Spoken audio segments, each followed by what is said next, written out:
తాకట్టులో ఉన్న బంగారాన్ని విడిపించి ఆ రోజు ఆన్లైన్ ధరకే కొంటుంది కొమ్మూరి గోల్డ్. నమస్తే రమగారు. నమస్తే జయ. రమగారు, మనకి ఆషాఢ మాసంలో వారాహి నవరాత్రులు వస్తాయి కదండి. ప్రతి సంవత్సరం లాస్ట్ ఇయర్ కూడా మాట్లాడుకున్నట్లున్నాము. ఇంకొకసారి మాట్లాడుకుందామండి. అసలు వారాహి నవరాత్రులు అంటే ఏంటి? ఏమైనా ప్రత్యేకంగా విధి విధానాలు ఏమైనా పాటించాలా? మామూలుగా మనకు 4 నవరాత్రులు చెప్తారు జయ. మనం రెగ్యులర్గా తరచుగా చేసుకునేవి అంటే మానకుండా భారతదేశం అంతా అన్ని ప్రాంతాల్లోనూ ఆచరించేవి 2 ముఖ్యమైన నవరాత్రులు. అవేమిటి? దేవి వసంత నవరాత్రులు, శరన్నవరాత్రులు. అదే శ్రీరామ నవరాత్రులు 9 అయితే దేవీ నవరాత్రులు ఇంకో 9. ఒకటేమో చైత్ర మాసంలో వస్తాయి. ఉగాది పండగ నుంచి శ్రీరామనవమి దాకా రాముల వారి పెళ్లి వేడుక, ఈ నవరాత్రులు జరుపుకుంటాం. అక్కడి నుంచి 2వ నవరాత్రులు ఏం చేస్తాము? దేవీ నవరాత్రులు శరత్కాలంలో, ఈ మన ఆశ్వేజ మాసంలో అమ్మవారి పేరుతోటి 9. గణేష్ నవరాత్రులు కొన్ని ప్రాంతాల్లో చేస్తారు, మనం కూడా చేసుకుంటాం. లేకపోయినా మనం గణపతికి ఒక్క పూజ చేయటం. గణేష్ నవరాత్రులు ఈ నవరాత్రుల్లో చెప్పరు, మన అవకాశాన్ని బట్టి చేస్తాం అది. అయితే ఈ 2 కాకుండా గుప్త నవరాత్రులుగా చెప్పబడే 2 ప్రత్యేక నవరాత్రులు ఉన్నాయి. ఒకటి వారాహి నవరాత్రులు, ఇప్పుడు ఆషాఢ మాసపు తొలి రోజు నుంచి నవమి దాకా. 4వది శ్యామలా నవరాత్రులు, అది మనకి మాఘమాసపు పాడ్యం నుంచి నవమి దాకా వచ్చేవి. ఈ వారాహి శ్యామల మంత్రాధిష్టాన దేవతలుగా చెప్పబడతారు. అయితే ఈ వారాహి నవరాత్రులు అవి ఇటీవల కాలంలో వెలుగులోకి వచ్చింది. మనకి మనుషులకి ఏమంటారంటే సాధారణంగా జరిగేవి కాకుండా ఏవో చెప్పరానివి, చెప్పలేనివి, తీరనివి, సరిపెట్టుకోలేనివి అలాంటి ఇబ్బందులు వస్తూ ఉంటాయి. ఈ జాతకాలు చూపించుకును, లేకపోతే ఎవరైనా గురువు గారిని ఆశ్రయించు ఉన్నప్పుడు ఈ సాధారణ దేవతారాధన కాకుండా ఉగ్రదేవతారాధన కూడా చెప్పబడుతుంది జాతక రీత్యా. ఓకే.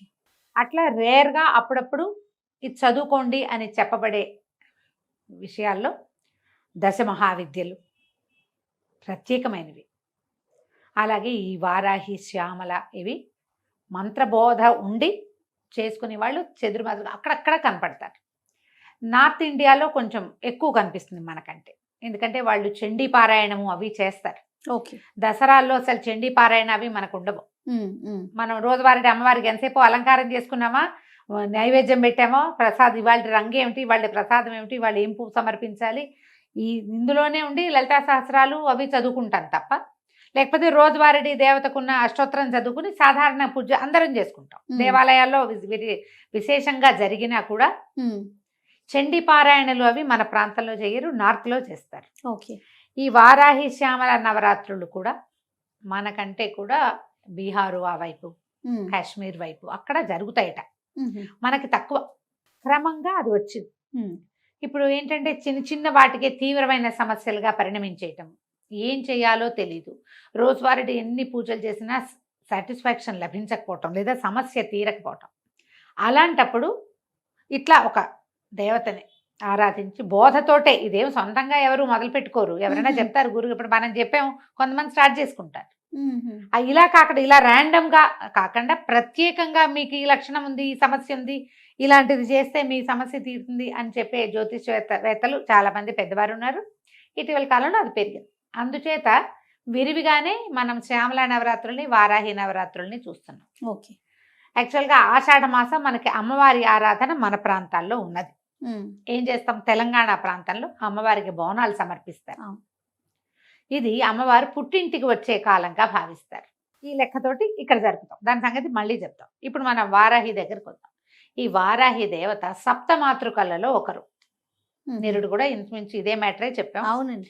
అయితే ఈ సప్తమాతృకల మాతృక అంటే తల్లి. ఈవిడ ప్రత్యేకంగా మన ఆహారము, మన ఆవాసాన్ని చూస్తుంది వారాహి. మనకి వారాహి అనగానే ఆదివరాహమూర్తి తడుతున్నాడు కదా, ఆ శ్రీమన్నారాయణుడి దశావతారాల్లో ఒకటైనటువంటి ఆదివరాహమూర్తి ఆయన యొక్క స్త్రీ రూపంగా చెప్తారు. ఒకటి. రెండోది, మనకి లలితా సహస్రనామంలో అమ్మవారికి మంత్రులుగా, అంటే ఆమె పరివార శక్తుల్లో ప్రధాన శక్తిగా వారాహిని చెప్తారు.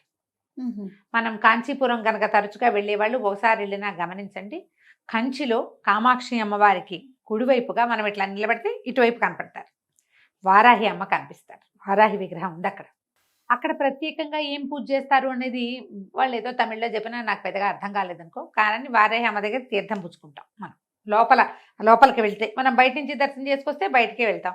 ఏ అభిషేకానికో డబ్బులు కట్టిన వాళ్ళు అవకాశం ఉండి లోపల అంతరాలయ దర్శనానికి కనుక వెళ్తే వారాహి అమ్మవారితోటి కామాక్షితో పాటుగా యువతల ఆమె లోపల ఉంటారు కదా, పెద్ద తల్లి లోపల ఉంటారు. అంతరాలయం లోపలే కామాక్షి కూడా కనిపిస్తారు. వారాహి కూడా కనిపిస్తుంది. అదే వారాహిదేవి కూడా కనిపిస్తారు, ప్రత్యేకంగానే కనిపిస్తారు. ఇప్పుడు ఈ వారాహి మనకి అన్నము ఆవాసము ఇస్తుంది. ఈ ఆదివరాహమూర్తి మనకేమి ఇచ్చాడు? ప్రపంచానికి భూమిని ఉద్ధరించాడు. మనం ఏదైనా ఇల్లు వాకిలి కొనుక్కోవాలంటే ఏం చేయాలంటే ఆదివరాహ స్వామిని కొలుస్తాం. వారాహిని కొలిసినా మనకు అది లభిస్తుంది. ఆహారము ఆవాసము, మనం ఇల్లు కావాలన్నా తిండి అంటే మనకి తరతరాలుకి సరిపడే అంత మనకి ఇది కావాలన్నా కూడా పంటలు పాడి పంటలు వ్యవహారాల్లో ఆహారం అంటే పంటలే కదా. అవునవును. వీటికి సంబంధించి వారాహిని ఆరాధిస్తే మంచి అవకాశం లభిస్తుంది. ఆడపిల్లలు అత్తారిళ్లలో కుదురుకోలేకుండా ఉంటారు, వాళ్ళకి కూడా వారాహి పనిచేస్తుంది. ఈ అమ్మవారిని ప్రత్యేక ఆరాధన విషయాలు ఎలా ఉన్నా సరే ఇప్పుడు మనం అవన్నీ చేయలేం. సింపుల్ ఆరాధన చెప్తాను, నేను కూడా చేసేదే. ఈ ఆషాఢ శుద్ధ పాడ్యమి రోజున మీకు కుదిరితే ఏదైనా ఒక చిన్న ఫోటో పెట్టుకోండి. ఫోటో పెట్టుకోకపోయినా పర్వాలేదు, దొరికితే పెట్టుకోవచ్చు. దొరికితే చిన్న ఫోటో పెట్టుకోండి, పసుపు బొట్టు గంధము బొట్టు పెట్టండి, దీపారాధన చేయండి. వారాహికి సంబంధించిన బోలెడన్ని స్తోత్రాలు దొరుకుతున్నాయి. రోజువారీ పూజలోనే ఆమె కోసం ఆ స్తోత్రం చదువుకోండి. ఈ 10 రోజులు ఒక నియమం పెట్టుకోండి. 10 అంటున్నా కానీ 9 రోజులు ఒక నియమం ఉంచుకోండి. 9 రోజులు మీరు వెజిటేరియన్స్ అయితే ఒక పొద్దో, లేకపోతే ఉల్లిపాయ వెల్లుల్లిపాయ తినకపోవటము, ఓకే, తెల్లవారే దీపం పెట్టడము, ఇవన్నీ అని చెప్పట్లేదమ్మా, అన్నీ చేయగలిగితే మహత్తరంగా ఉంటుంది.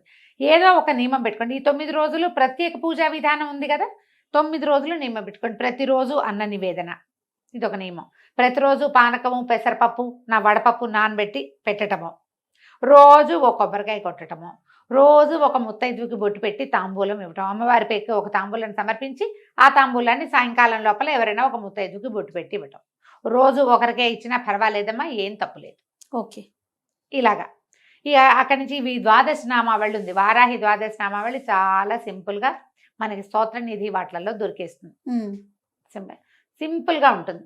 చిన్న స్తోత్రం కూడా ద్వాదశ నామ స్తోత్రము లభిస్తుంది, ద్వాదశ నామావళి లభిస్తుంది. ఒక పెద్ద గంట సేపు చేయలేకపోయినా కూడా ఇలా చేసుకోవచ్చు. చాలా సింపుల్, అది చదువుకోండి. ఓకే. అమ్మవారికి కుంకుమ ఇంతంత పోసేయకండి, ఒక్క చిటిక కుంకుమ పట్టుకుని ఇట్లా పట్టుకోవటం. మీ స్తోత్రం పూర్తయ్యాక అది సమర్పించి దండం పెట్టుకోండి. మీరు వండే అన్నం, మీరు పెట్టే భోజన ఖర్చుతో భోజనం ఎంత అన్నం పెడతారో దానికి ఈ పూజకి సరిపోతుంది. బాగా చేయదలుచుకుంటే ఇంకా మీ ఇష్టం. మీరు ప్రతిరోజు చాలా మందికి భోజనం పెడతా, ఇంతంత ప్రసాదం ఉండి అందరికీ పెడతానంటే అవన్నీ మీ ఇష్టం. అన్న నివేదన చాలా మంచిది అమ్మవారికి. పానకము వడపప్పు పెట్టుకోవచ్చు, ఏవైనా ఫలాలు నివేదించుకోవచ్చు. 2 పూటలా చేయగలిగితే కూడా మంచిదే. అదే స్తోత్రం 9 రోజులు చేసుకోండి. ఇట్లా ఏది ఏమైనా మన శక్తి మేర, ఇంకంతే మన శక్తి మేర చేసుకోవటము. కాకపోతే ఏంటంటే ఎప్పుడైనా సరే మనము 9 రోజులు దీక్షగా ఏదైనా ఒక విషయం పూజించదలుచుకున్నామంటే నియమం పెట్టుకోవటం చాలా మంచిది. అవసరం అంటల్లా నేను, మంచిది. నియమాలు పెట్టుకుని చేయగలిగే వాళ్ళు వాళ్ళ దారిని వాళ్ళు చేసుకుంటారు. ఇదేదో బాగుంటుందిట చేద్దాము అని అనిపిస్తే చేసుకోండి. 9 రోజులు దీపం పెట్టడము, రోజు మామూలుగా రోజువారీ దీపం పెట్టే అలవాట్లేదు, ఈ 9 days పెట్టండి. పొద్దున్నే చేసేసేయండి, సాయంకాలం కూడా దీపం పెట్టండి. సాయంత్రం దీపం అలవాటు లేని వాళ్ళు 2 పూట్లా పెట్టే దీపం పెడతానన్న నియమం కూడా పెట్టుకోవచ్చు. మీరు చెయ్యగలిగే నియమాన్ని పెట్టుకుని ఖచ్చితంగా దాన్ని పాటించండి.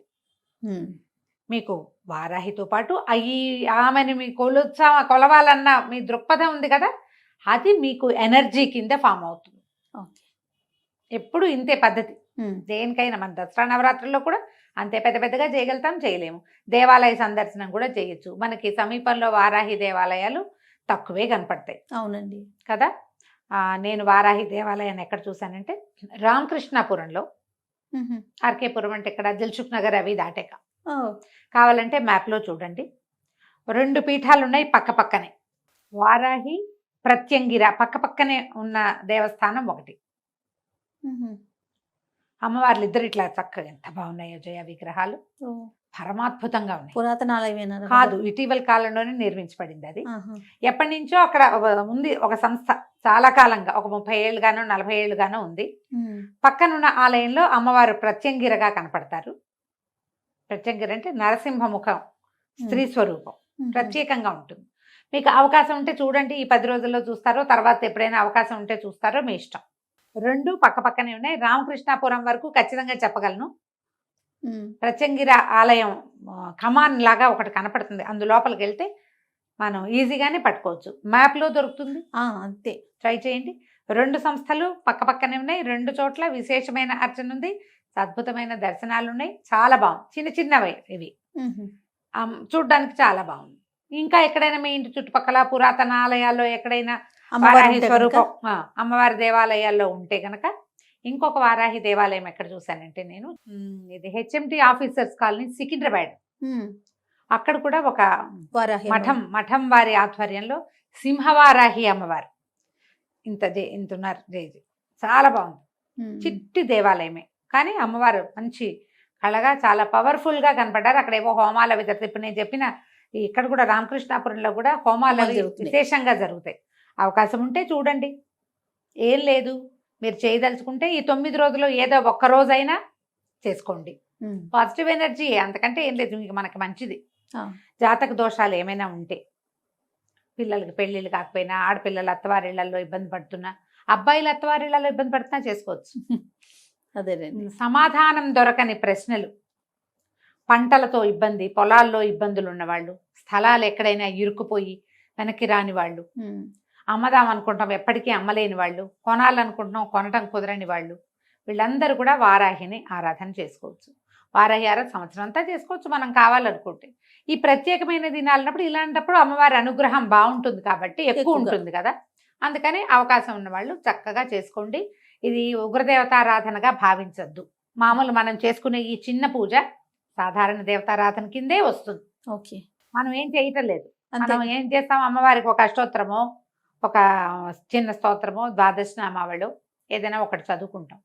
మామూలుగా మన ఇళ్లలో నవరాత్రుల పూజల్లో ఏం పెట్టుకుంటామో, నివేదన పాయసాన్నం చేయొచ్చు, రోజు పులిహోర చేసి పెట్టచ్చు, రోజు పాయసాన్నం చేసి పెట్టచ్చు, రోజు పులగం చేయొచ్చు, అన్నం మీద కాస్త నెయ్యి వేసి చిన్న బెల్లం ముక్కేసి నివేదన చేయొచ్చు, పనికొస్తుంది. ఓకే, మీరు అవకాశం ఉంటే తప్పకుండా చేసుకోండి. వారాహి అమ్మవారి అనుగ్రహాన్ని పొందండి.